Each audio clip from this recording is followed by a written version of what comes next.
Hey YouTube, Joyboy here. So today I want to talk about Big Mom and the Poneglyphs. Now, after my last video and after reading chapter 846 of One Piece, a lot of people right now are asking the question, how does Big Mom know everything that she knows? And so some of you might not know exactly what I'm talking about, but in the last chapter of One Piece, Baron Tamago, who is a subordinate of Big Mom, so if Tamago knows this, then Big Mom certainly knows this.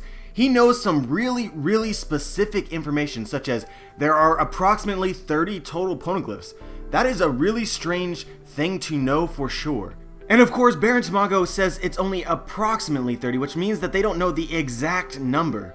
But I'm going to throw this in here. If you know approximately how many poneglyphs there are, then that would suggest that you have found all the poneglyphs.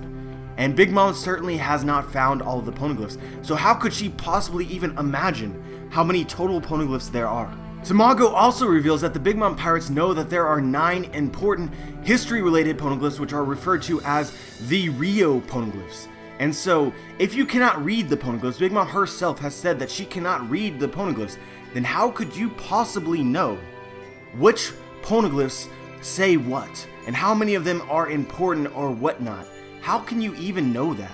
I think there's something here, guys. But there's even more information which sort of makes this situation appear strange to me, and therefore I believe should appear strange to you, which is that we have gotten information on the poneglyphs and Raftel and all this information before. But every single one of those people that gave us this information was in some way tied directly to Gol D. Roger and his journey. Gol D. Roger collected the poneglyphs, took that information to Raftel, and learned the secrets of the world. So when Crocus tells us something interesting, or Rayleigh, or Inu Arashi, all these people who did do these things, they traveled with Roger, so having this information makes sense. So these are all the people so far who have given us important hints about Raftel and the poneglyphs, etc.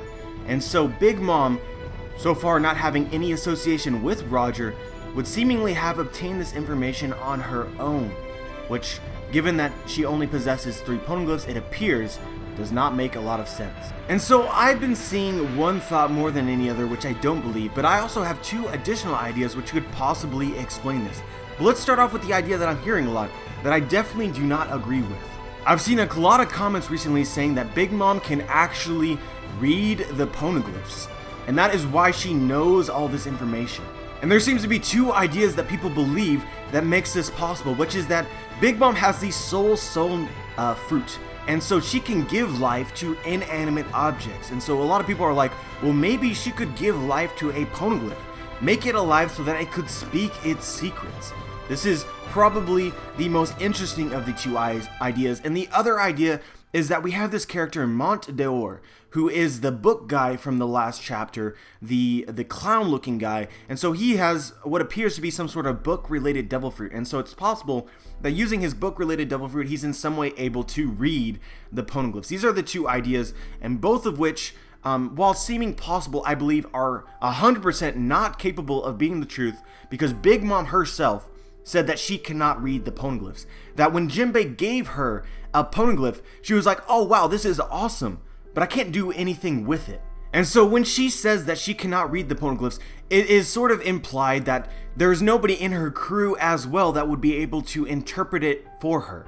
And so with this being said, there's no way that Big Mom is reading any poneglyphs in my opinion. So let's get into my 2 ideas, and I'm going to start off with the one that I think more people are going to be willing to believe, and then the second one would be absolutely fucking hype and tie back to a theory that I've done before that I believe fewer people will believe because it requires you to believe other things as well. But both of these ideas I believe are possible. And so in order to understand this, you need a bit of context from the end of the Zoarc, which is that at the end of the Zoarc, the Minks explained to the Straw Hat crew that in order to find Raftel, you needed to find the 4 road poneglyphs, which each indicated separate destinations, which if you combined all 4 destinations, the coordinates of those, then you could find the destination of Raftel. But this contradicted Nami's initial impression of where Raftel would be, because she assumed that if you just traveled along the Grand Line, followed the log poses, at the point in which the log poses converged would be the location of Raftel. And so you wouldn't need the 4 road poneglyphs to find Raftel in Nami's original understanding of what was going on. But she learned later that that was not the case, that you needed the road poneglyphs. So she asks Inuarashi for an explanation. Is Raftel indeed the final location that can be found by log pose, or is it an island that can only be found by Road Poneglyph? And this is what Inuarashi says. Yes, I understand your concern. If you care to learn what awaits you at the end of your log, by all means continue your journey. There is indeed one final destination to which all three of those compass needles will lead you. However, your journey has already led you to begin the next adventure that follows. And then he goes on to say this: ordinarily, it is only upon reaching the end point of the log that travelers become aware of the mystery surrounding the poneglyphs and their ancient writings, and become aware of the civilization that created them, and the hidden final island of Raftel. And so what exactly does all this mean? And I think it's very, very simple. In order to find Raftel, it requires you to find the 4 Road Poneglyphs. It is not the destination at the end of the log.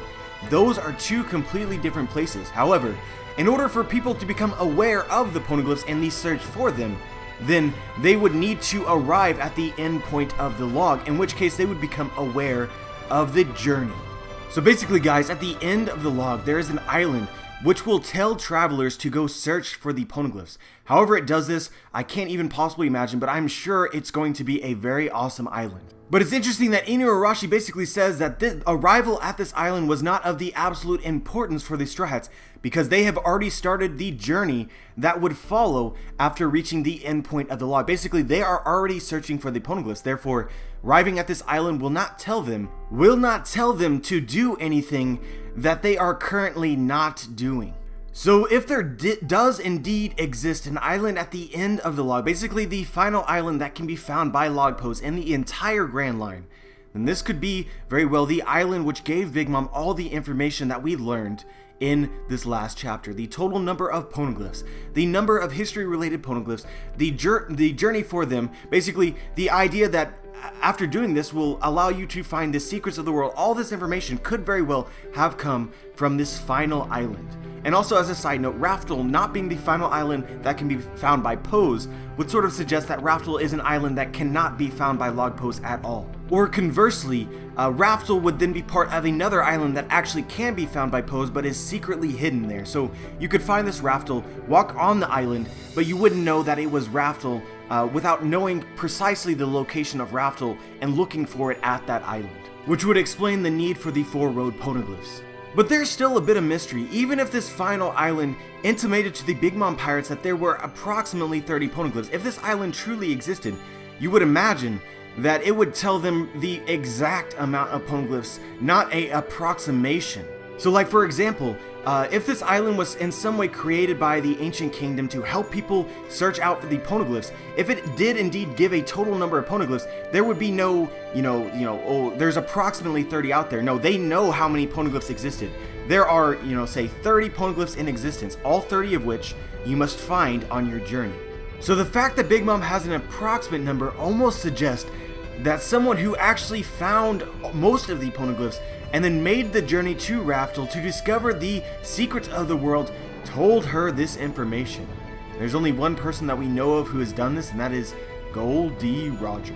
And of course his crew as well. And so just as a point of clarification, it is actually kind of adds up with this theory a lot when you consider that Roger himself may not have found every poneglyph that existed. Roger would not have known the total amount of poneglyphs if that information wasn't specifically given to him, because there's poneglyphs out there that would be really difficult for him to find. Like, for instance, look at the poneglyph that Jinbei found. Jinbei found that poneglyph after Watatsumi sort of unearthed a sunken city under the water and basically found a poneglyph there. And so I think it's really unlikely that Gol D Roger found that poneglyph. And so, if Gol D Roger did not find all the poneglyphs, but he did travel to Raftel and uncover the secrets of the world, then he would have done that without finding exactly how many poneglyphs there are, just found the majority of the poneglyphs that existed.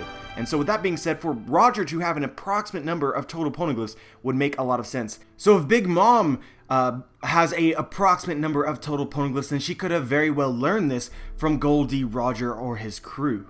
And so, if Big Mom somehow learned this information from Gol D Roger or his crew, then how can we make sense of this connection? And one way that it's possible is if Big Mom somehow found one of Gold Roger's crew members and basically stole that information from them, threatened them, killed them, extracted the information in some way. It's definitely possible, but I'm hesitant to believe that. And the reason is, to be 100% honest with you guys, is that I perceive Big Mom to be characterized as a good character by the end of this arc, by the end of the story. That while initially being perceived as a villainous character, I believe Oda will slowly redeem her, as he is currently doing, to the point to where finally when she dies, her death will have an impact on us readers. It will actually make us sad. And so if you don't know why I think this, then check out pretty much any of my Big Mom Whole Cake Island theories. Probably the best one to go check out is the biggest plot twist ever in One Piece, or something like that. I titled it something like that. Regardless, check out that video and you get a better understanding of why I think that. It's not too crazy, but I don't think everyone believes Big Mom to be the kind of character that I believe her to be. But given my perspective, this is what I perceive as being possible, which is I don't think that Oda would allow her to kill one of Roger's crew, which would definitely make her a villainous type character. I much prefer the idea that Roger told her all this information because Big Mom was his friend.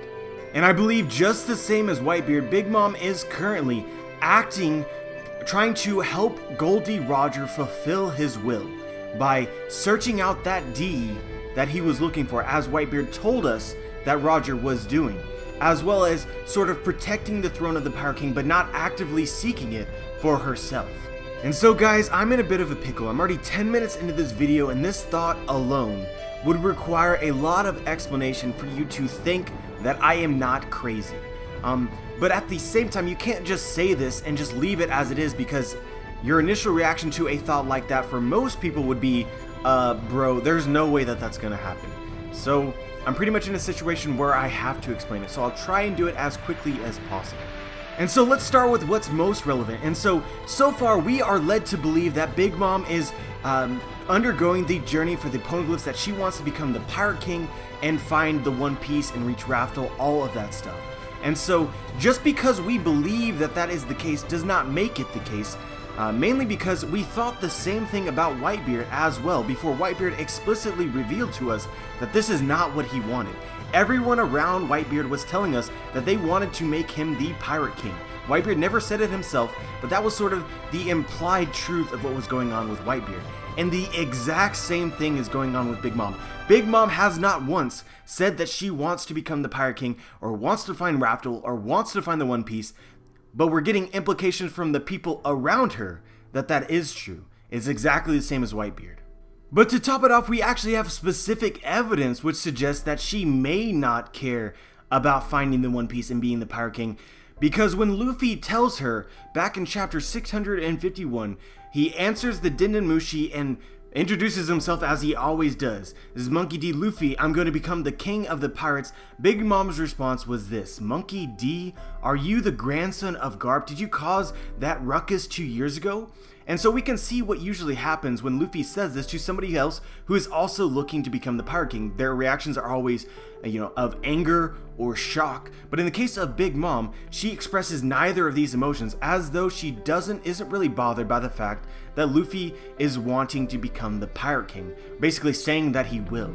In fact, her reaction is most similar to the reaction Whitebeard gave us to Luffy claiming that he would be the Pirate King. What did he do? He smiled. And what did Big Mom do? Well, she smiled. And then we also have this obvious interest that Big Mom has in Luffy, which I've discussed in many theories, in which basically she's in some way taken a liking to Luffy and is eager to see what he is capable of doing. Could this possibly be because Luffy is a D? That's definitely a card that is in play. And then we have this very interesting reaction Big Mom has to having received a poneglyph from Jinbei, which was essentially, wow, this is really cool, but for the most part she seemed unconcerned about not being able to read it or the fact that she had it in the first place. It seemed almost like a novelty, not something that was of the utmost importance to her. And so all of this ties back to Big Mom's dreams, and so far as revealed in the story, her dreams are unlike any of the other people that are really seeking to become the Pirate King. She's actually, again, most similar to Whitebeard, where she's building a family in the New World. She seems content with staying on her islands and creating her own paradise. And oddly enough, she seems concerned about racism and discrimination in the world of One Piece, which is again very odd if she was in fact looking to become the Pirate King. And lastly, she doesn't seem to be actively seeking out wars and conflict with other Yonkos to potentially obtain poneglyphs. She seems most concerned about defending the poneglyphs she has while she stays in her territory and does her own things. Whereas Kaido, there's clues out there that Kaido and Blackbeard are more on the offensive, that they're looking to obtain these things. Big Mom does not seem to be portrayed in that particular way, at least yet. And then if you go even deeper, it almost appears as though she is training the Supernova and in general the rookie pirates that are entering the New World. She allows them to visit her islands and then escape alive. But first, they must understand the power of a Yonko. And so, one way to look at it is that she's just a sadistic person that likes defeating rookies, crushing their dreams, and then sort of just lets them go because, she just doesn't really care that much about them. But another way to look at it is that she's purposefully doing it to in some way make them into better pirates, or weeding out the potential candidates for Pirate King. And then probably the biggest thing which adds to this theory is the fact that Big Mom seems to care about racism. And so if you've seen any of my Void Century theories, you'll know that I believe that the ancient kingdom, which in a way produced the poneglyphs, at least it tells of their ideals and their history, that they also cared about racism in the world of One Piece. You see that we have an agreement between the Fishman and Joy Boy, who's clearly a member of the ancient kingdom, about using the Noah to, in a way, lift the Fishman from Fishman Island all the way up into the surface. And then you have Oden Kozuki, who learned the secrets of the world, wants the samurai to open the borders of Wano. And then we have people who are protecting the poneglyphs. A lot of them are of different races, including the Minks and the Fishmen. And we even have a D, which the D family is also highly associated with the poneglyphs, who is a giant. And so this clearly ties the ancient kingdom with these oppressed people, and Big Mom right now is just the same. And so with the tie between the ancient kingdom and Big Mom, you already have clear foreshadowing that Big Mom and the ancient kingdom's ideals are similar. But I would go one step further and ask the question, is this also something that Roger told Big Mom? So yeah, when you consider all this information, I think it's very possible that Roger told Big Mom similar to how he told, or attempted to tell Whitebeard, basically wanted to spread his knowledge about what he had learned on Raftel to some of the strongest pirates at the time that he was friendly with. And then those pirates took it upon themselves to help Roger achieve his dream and pass on his will to the next generation. But yeah guys, this theory is really a combination of a bunch of different theories. I could point to a bunch of different videos where I use some of the conclusions that I came to within those videos in this videos without really properly explaining that, and for that I'm sorry, but the video would just be too long if I explained everything and every conclusion that I came to, which led me to this particular possibility. But guys, let me know what you think.